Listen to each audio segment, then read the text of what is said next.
Hello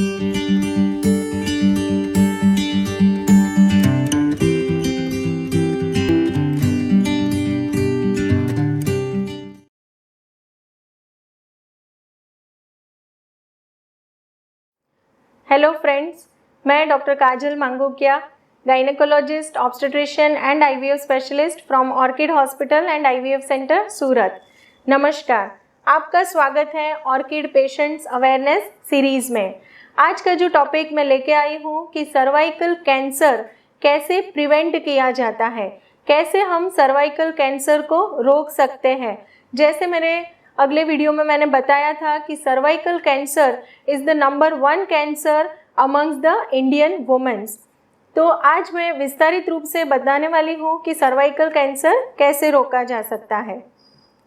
cervical cancer को रोकने के लिए पहले तो education which is very important, education यानी कि अवेयरनेस प्रोग्राम की खूब ही आवश्यकता है। जन जागरूकता के लिए ऐसे जो अवेयरनेस प्रोग्राम्स हैं, कैंप्स है, उसके माध्यम से भी सर्वाइकल कैंसर की जागरूकता आ सकती है और उससे हम महिलाओं को बचा सकते हैं। दूसरा है कि स्क्रीनिंग टेस्ट यानी कि पैप टेस्ट, जो मैंने लास्ट वीडियो में विस्तारित रूप से पैप टेस्ट क्या होता है, वह कैसे किया जाता है और उसके लिए क्या प्रिकॉशंस लेने होते हैं, उसके बारे में बताया था। तीसरा है कि वैक्सीनेशन। यहाँ पे मैं बताना चाहती हूँ कि फ्रेंड्स, क्या आपको पता है कि सर्वाइकल कैंसर वह एक ही कैंसर ऐसा है कि जिसको हम वैक्सीनेशन यानी कि टीकाकरण से अटका सकते हैं, या तो हम टीकाकरण लेके सर्वाइकल कैंसर से बच सकते हैं।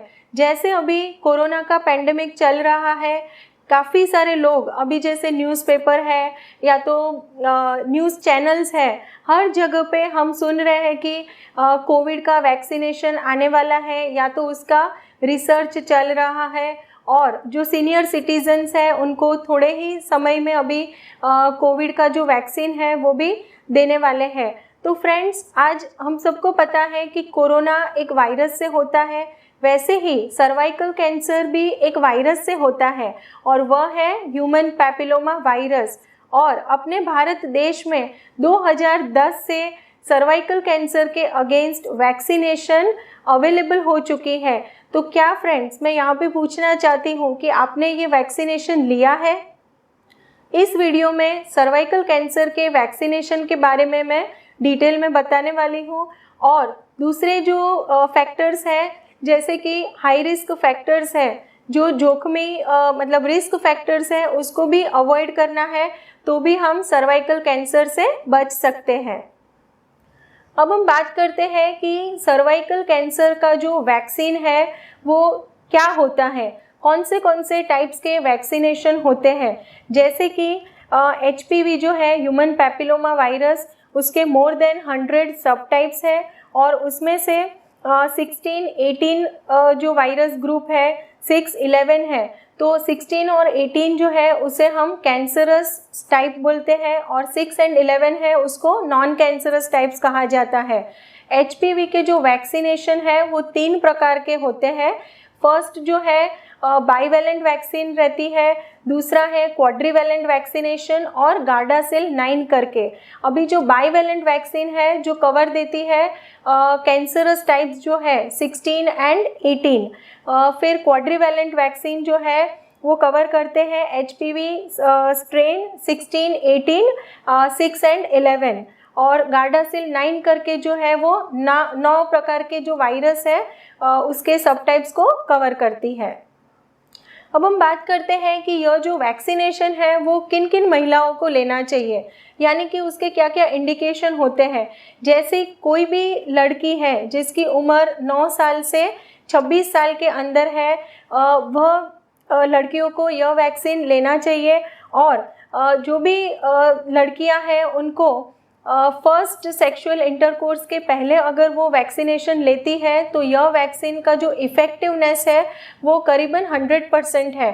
तो जो भी महिला है मैं यहाँ पे बताना चाहती हूँ कि अगर कोई महिला यह प्रोग्राम देख रही है तो आप निश्चिंत रहें कि अपनी जो आपकी जो बेटी है जिनकी उम्र 9 साल से लेके 26 साल है, अभी उनकी शादी नहीं हुई है, तो शादी के पहले आप अगर उसको वैक्सीनेशन दिलवा देते हैं तो उसका जो रिज़ल्ट है, उसका जो इफ़ेक्टिवनेस है वो अपने को ऑलमोस्ट 100% तक मिल सकता है।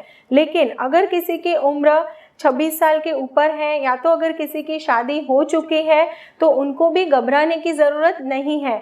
आप अपना एक पेप टेस्ट करवा सकते हैं। अगर आपका पेप टेस्ट का रिज़ल्ट नॉर्मल है यानी कि नेगेटिव फॉर मैलिग्नेंसी है तो आप भी यह वैक्सीनेशन के डोजेस ले सकते हो। जैसे मैंने बताया कि 9 साल से लेके 26 साल की उम्र की सभी लड़कियों को यह वैक्सीनेशन दिया जा सकता है। प्लस जो महिला है जिनकी शादी हो चुकी है तो आप 45 इयर्स तक यह वैक्सीनेशन ले सकते हैं। और ध्यान रखिए कि आपका रेगुलर जो पेप टेस्ट होता है after the age of 30 years generally हम एडवाइस करते हैं कि आपको एक पेप टेस्ट करवाना ज़रूरी है। अगर आपका पेप टेस्ट का रिज़ल्ट नॉर्मल है तो आप एवरी 3 इयर्स रेगुलर चेकअप करवा सकते हैं और रेगुलर इंटरवल पे पेप टेस्ट करवा सकते हैं। लेकिन अगर आपने वैक्सीन लिया है तो ऐसा नहीं है कि आपको सर्वाइकल कैंसर नहीं हो सकता है। अगर आपको कोई सिम्टम्स आते हैं, जैसे मेरे लास्ट वीडियो में मैंने बताए थे, वैसे कोई प्रकार के सिम्टम्स आते हैं, वाइट डिस्चार्ज वगैरह हो रहा है, तो आप एटलीस्ट अपना पेप टेस्ट करवाना ज़रूरी है क्योंकि यह एक वायरस है, उसके स्ट्रेन बदलते रहते हैं। जैसे अभी 16 और 18 वायरस जो है जिसका आपने वैक्सीनेशन लिया है, लेकिन अगर कोई अलग प्रकार का वायरस आता है और उसका आपने वैक्सीनेशन नहीं लिया है तो आपको भविष्य में दूसरे वायरस या तो दूसरे सब टाइप से इन्फेक्शन होने का रिस्क रहता है। कौन सी महिलाएं यह वैक्सीनेशन नहीं ले सकती है? जैसे अगर कोई महिला है जो अभी प्रेगनेंसी के लिए प्लानिंग करने वाली है तो वैसी महिलाओं को यह वैक्सीन नहीं लेना चाहिए। या तो कोई महिला है जो अभी प्रेग्नेंट है तो उसे भी यह वैक्सीनेशन नहीं लेना है। अगर आप अभी प्रेग्नेंट है या तो प्लानिंग फेज में है तो घबराने की ज़रूरत नहीं है। एक बार आपकी डिलीवरी हो जाती है, डिलीवरी के बाद आप यह वैक्सीनेशन ले सकते हो। अगर कोई महिला है जो लैक्टेटिंग है या तो स्तनपान करवा रही है तो वह महिला यह वैक्सीनेशन ज़रूर से ले सकती है। दूसरी जो महिला है जिनका गर्भाशय का थैली का ऑपरेशन हो चुका है यानी कि हिस्टेरेक्टमी हो चुका है तो वह महिलाएं अगर उनका सर्विक्स, अगर सब टोटल हिस्टेरेक्टमी हम बोलते हैं कि गर्भाशय का मुख अगर नहीं निकाला है तो आपको एक पेप टेस्ट करवा के कंफर्म करना है कि वहाँ पे कोई इन्फेक्शन या तो कैंसर के चिन्ह नहीं है। उसके बाद ही आप यह वैक्सीनेशन ले सकते हो। लेकिन अगर कोई महिला है जिनका हिस्टेरेक्टमी हुआ है जिसमें यूट्रस और सर्विक्स कम्प्लीटली वो निकाल दिया है तो आपको वैक्सीनेशन लेने की ज़रूरत नहीं है।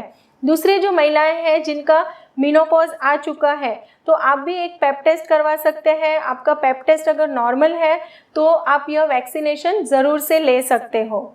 यह जो वैक्सीनेशन होता है वो इंट्रामस्कुलर दिया जाता है, जैसे कि आर्म्स में ले सकते हैं या तो आप थाइज में भी ले सकते हो। और दूसरा कि काफ़ी लोगों के सवाल रहते हैं कि भाई वैक्सीन लेने के बाद कोई रिएक्शन वगैरह आता है, तो यह वैक्सीन के ऐसे एज सच कोई साइड इफ़ेक्ट्स नहीं है। फीवर या ऐसा कोई साइड इफ़ेक्ट्स जनरली नहीं है।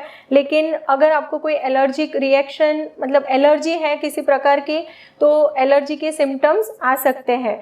दूसरा कि सर्वाइकल कैंसर रोकने के लिए जो हाई रिस्क फैक्टर्स हैं, जिन जिन महिलाओं का रिस्क फैक्टर्स ज़्यादा है, जैसे मेरे फर्स्ट वीडियो में मैंने बताया था कि अगर कम उम्र में शादी हो रही है तो ऐसे लोगों को इसका रिस्क ज़्यादा होता है।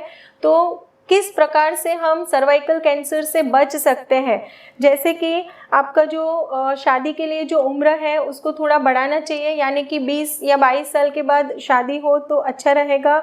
जो फर्स्ट प्रेगनेंसी है उसको भी हम लोग एटलीस्ट आफ्टर 2022 के बाद अगर रखेंगे तो वो अच्छा रहेगा, but not after 30 years, because 30 साल की उम्र के बाद आप हाई रिस्क प्रेगनेंसी के ग्रुप में आ जाते हो। जो महिलाएं हैं जिनको मल्टीपल डिलीवरीज है, जैसे कि 2 साल से भी कम गैप में दूसरा बच्चा प्लान कर लेते हैं, तो यहाँ पे मैं बताना चाहती हूँ कि मिनिमम आपको 2 प्रेगनेंसी के बीच में मिनिमम 2 साल का डिफरेंस रखना बहुत ही ज़रूरी है, ताकि आपका जो नॉर्मल हीलिंग प्रोसेस वगैरह है वो अच्छे से कंप्लीट हो जाएगा। दूसरा कि be faithful to your partner, कि मोर देन 1 सेक्सुअल पार्टनर्स नहीं होने चाहिए।